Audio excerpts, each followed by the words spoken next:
The barking, the sprinting, the fetching, and the encouraging.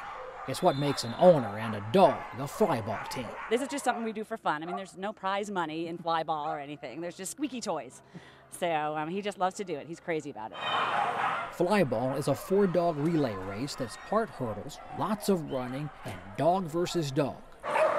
Bark is cheap when it's time to race. The dogs, they enjoy, competing against each other and stuff like that, and the dogs are sometimes more competitive than the people.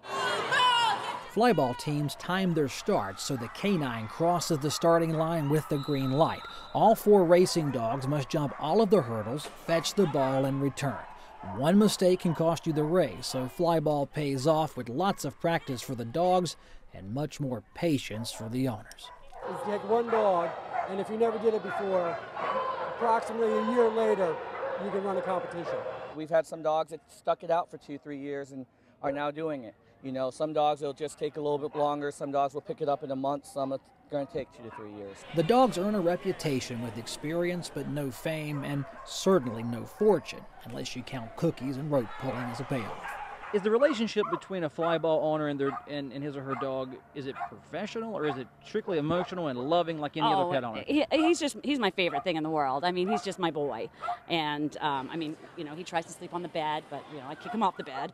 But he sleeps on the couch or whatever. I mean, he's just a pet inside the house. You are responsible for the expansion of flyball in the Southeast. We came down here in 92 or 93 with a team and started competing, and from there it grew from about 2 or 3 teams up to, I don't know, what we got, 47, 45, something like that, teams here today competing. Mike Randall wrote the rule book on flyball in America, and he competes in North Carolina.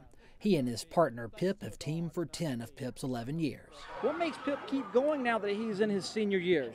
Pip just loves it. I mean, this is a sport that the dogs just love. They get to run and jump and chase and just have a great time. So he just loves it from day one. He's always enjoyed it. For all those savvy veteran flyball teams, you'll meet duos like Leon Tillage and Nipsey.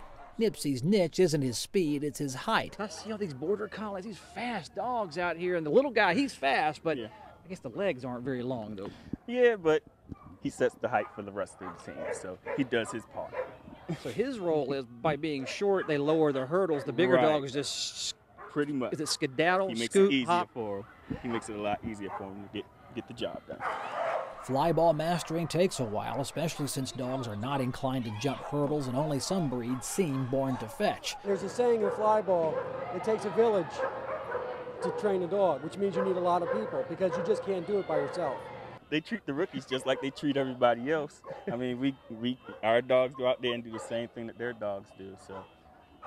While the experienced teams were winning races and collecting points for finishing those races, the Fayetteville Freedom Flyers were making their grand debut in competition.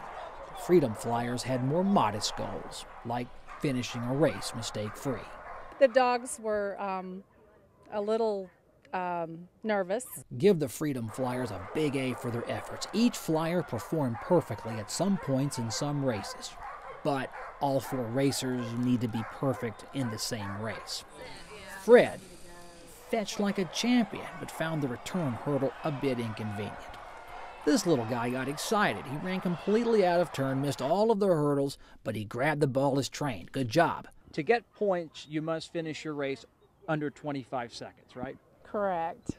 You didn't quite make it? We didn't finish a race completely yet. Does the dog have to be fast, or does the dog have to be smart to run these races?